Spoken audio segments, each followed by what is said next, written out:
ফিরে আসলাম বিরতির পর। সাত সকালে বাচ্চা চুরির অভিযোগ উঠে এসেছে বাধারঘাট রেল স্টেশন সংলগ্ন কাঞ্চনপল্লী এলাকা থেকে। আরো একবার জানিয়ে রাখি, সাত সকালে শিশু সন্তান নিখোঁজ, চুরির অভিযোগ বাধারঘাট রেল স্টেশন সংলগ্ন কাঞ্চনপল্লী এলাকায়। স্থানীয় সূত্রে যে খবর, রাতের খাওয়া দাওয়া সেরে ঘুমিয়ে পড়েন, কিন্তু সকালে উঠে বিছানা থেকে উধাও হয় শিশুটি। আমতলী থানাধীন কাঞ্চনপল্লী এলাকার ঘটনা। সাত সকালে বিছানা থেকে উধাও ছোট্ট শিশু, এমনটাই অভিযোগ উঠে এসেছে। প্রায় 1 মাস 13 দিনের শিশুটি নেই বিছানায়। পরিবারের লোকজন সকাল থেকে উঠে হতবাক হয়ে পড়েন। খোঁজাখুঁজি শুরু হয়ে যায় চারি চতুর্দিকে।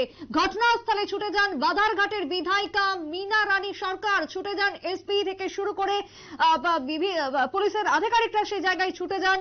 খোঁজ চলছে, তল্লাশি চলছে, বিভিন্ন জায়গায় ডগ স্কোয়াড নিয়ে যাওয়া হয় তল্লাশিকে কেন্দ্র করে। যদিও এখনো পর্যন্ত যে খবর, বাধারঘাট রেল স্টেশন সংলগ্ন কাঞ্চনপল্লী এলাকা, আমতলী থানাধীন, যেখান থেকে বিছানা থেকে চুরি হয়ে যায় ছোট্ট শিশুটি। এই প্রসঙ্গে কি বক্তব্য উঠে আসছে পরিবারের, শোনাবো। ঘটনা, আমি আবুকে খাওয়াই এই মশাইদের ভিতরে শুয়ে ঘুম পাতে গেছি, ঘুম পাতে বাইরে গেছি। বাইরের থেকে এসে দিকে একটা দরজা কাঠ খোলা। তারপরে দিয়ে আমি লাইটটা নিবাই গেছিলাম, আমি তো আলো লাগে দেখে লাইটটা নিবাই যাই। এরপরে আয়াসেরা দিয়ে গিয়ে মশাই এটা হচ্ছে সিনটা খোলা। আমি হের বাবা ডাক দিছি, কি গো তুমি হেরে কে লিগে খুলছো? এবার হ্যাঁ করতেছে কে লিগার কই আমি হেরে খুঁজি, হেরে আমি খুঁজি না, তো আমি তো ঘুমাই গেছি।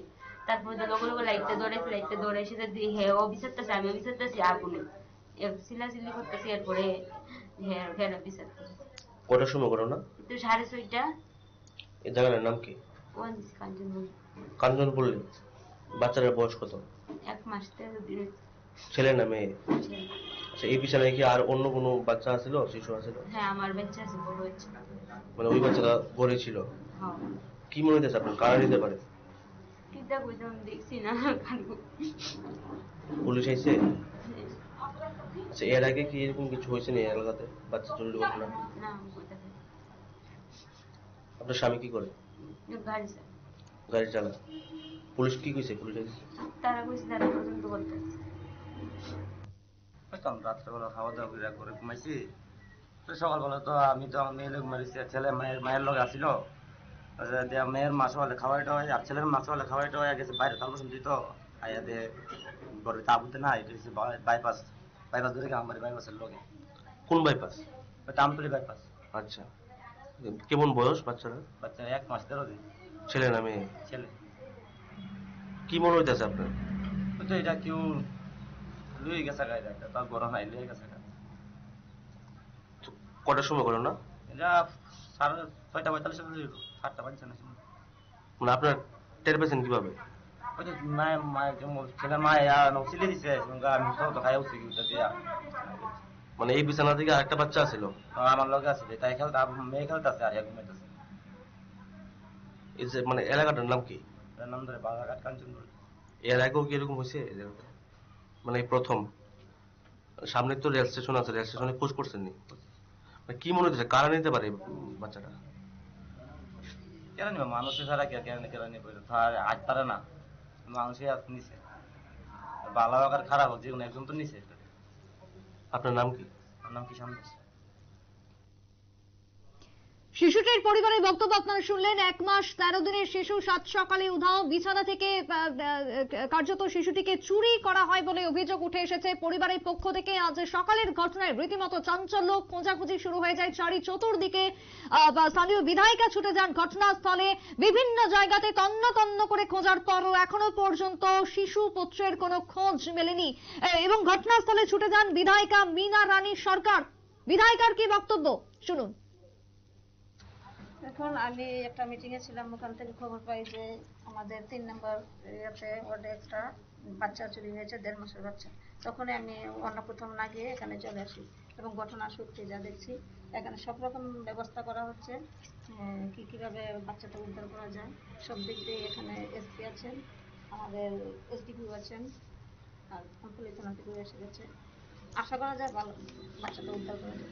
সাত সকালে 1.5 মাসের একটা শিশু এরকম ভাবে চুরি হয়েছে, কিভাবে দেখছেন বিষয়টা? মানে কি মনে হচ্ছে আপনার? এটা তো এখন সঠিক বলতে পারি না, ওনারাই সব দেখবেন এবং সব দিক দিয়ে খোঁজখবর করে যা উদ্ধার করা যায় সেদিকে চেষ্টা করবো। ম্যাডাম এই এলাকায় কি এর আগেও এরকম কোনো ঘটনা না, ঘটেছে? এরকম আর শোনা যায় মানে এই প্রথম? বিধায়িকা মীনা রানী সরকারের বক্তব্য আপনারা শুনলেন। সাত সকালের এই ঘটনায় তাজ্জব বনে যান সকলেই। সামনে রয়েছে রেল স্টেশন, সেই জায়গাতেও খোঁজ চালানো হয়। একই সঙ্গে পুলিশের ডগ স্কোয়াড ছুটে যায়, চলছে তল্লাশি, চলছে তদন্ত, কিন্তু এখনো পর্যন্ত খোঁজ মেলেনি 1 মাস 13 দিনের ছোট্ট শিশু পুত্রের। আরো একবার জানিয়ে রাখি, সাত সকালে বাধারঘাট রেল স্টেশন সংলগ্ন কাঞ্চনপল্লী এলাকা থেকে নিখোঁজ হয়ে যায় বিছানা থেকেই 1 মাস 13 দিনের এক ছোট্ট শিশু পুত্র। সাত সকালের ঘটনায় চাঞ্চল্য, পরিবারের মাথায় ভেঙে পড়ে আকাশ। খোঁজাখুঁজি চলছে চারি চতুর্দিকে, এখনো পর্যন্ত খোঁজ মেলেনি। কথা বলবো এই মুহূর্তে শিশু সুরক্ষা কমিশনের সদস্যা শর্মিলা চৌধুরী জুড়ে গেছেন টেলিফোন লাইনে। শর্মিলা দেবী, আপনাকে স্বাগত নিউজ ভ্যানগার্ডের পর্দায়। হ্যাঁ হ্যাঁ, নমস্কার আপনাদের সবাই। আজকের সকালের ঘটনা, সাত সকালে একেবারে বিছানা থেকে ছুটে গেল এক ছোট্ট একরত্তি শিশু, কি বলবেন এই ঘটনায়? হ্যাঁ, আমি কিছুক্ষণ আগে এই ঘটনাটা নিউজ চ্যানেলের মাধ্যমে দেখলাম। তো আমরা এখন খবর পাওয়ার সাথে সাথে আমরা ওখানে পরিবারের সাথে দেখা করব। তো আমাদের কাছে যতটুকু খবর, পুলিশ গিয়েছে বাড়িতে এবং অতি সত্বর যাতে বাচ্চাটিকে খুঁজে পাওয়া যায় সেই ব্যবস্থাও প্রশাসন অবশ্যই করবে, যাতে বাচ্চা মার কোলে ফিরে যায়। শর্মিলা দেবী, কি মনে হচ্ছে কিভাবে এই ঘটনা হতে পারে বা কাদের জড়িয়ে থাকার সম্ভাবনা বেশি লক্ষ্য করা যাচ্ছে এক্ষেত্রে? দেখুন, এখানে তো তদন্ত সাপেক্ষ, যতক্ষণ তদন্ত করে সত্যটা সামনে না আসবে আমরা মানে আগেভাগে অগ্রিম কিছু বলতে পারবো না। প্রশাসন তরফ থেকে এবং পুলিশের তরফ থেকে তদন্ত করে তারপর সত্য ঘটনাটা সামনে আসলে পরে আমরা কিছু বলতে পারবো আপনাদেরকে। আপনাদের পক্ষ থেকে কি কোনো ভূমিকা নেওয়া হবে? হ্যাঁ, আমরা এখনই যাবো, পরিবারের সাথে দেখা করবো এবং প্লাস পুলিশের সাথে দেখা করে অতি সত্বর যাতে শিশুটিকে উদ্ধার করা যায় সেই বিষয়ে আমরা চেষ্টা অবশ্যই করবো এবং কমিশনের এটা দায়িত্ব থাকবে যাতে বাচ্চাটি অতি সত্বর কোনোভাবে দেরি না করে যাতে মার কোলে ফিরে যায়। এটা আমাদের এখনই ফার্স্ট প্রায়োরিটি থাকবে। একদমই ধন্যবাদ শর্মিলা দেবী। কথা বলছিলাম শিশু সুরক্ষা কমিশনের সদস্য শর্মিলা চৌধুরীর সঙ্গে। অতি দ্রুত ব্যবস্থা গ্রহণ করা হবে কমিশনের পক্ষ থেকেও, যেমনটা জানালেন ইতিমধ্যে। তবে তারই সঙ্গে সাত সকালের এই ঘটনাকে কেন্দ্র করে সংশ্লিষ্ট এলাকার ব্যাপক চাঞ্চল্য। পুলিশ তদন্ত শুরু করেছে, এসপি ঘটনাস্থলে ছুটে যায়, ডগ স্কোয়াড ছুটে যায় ঘটনাস্থলে, চলছে তল্লাশি অভিযান, তন্ন তন্ন করে খোঁজা হচ্ছে সমগ্র এলাকাকে। যদিও সামনে রয়েছে স্টেশন, তাই সেক্ষেত্রে কিছুটা প্রতিবন্ধকতা থাকলেও খোঁজার কোন রকমের খামতি বা গাফিলতি রাখা হবে না বলেই জানানো হচ্ছে স্থানীয় বিধায়িকার পক্ষ থেকে, এবং একই সঙ্গে কমিশনের পক্ষ থেকেও একই বক্তব্য পেশ। একটা বিরতির পর ফিরছি, সঙ্গে থাকুন।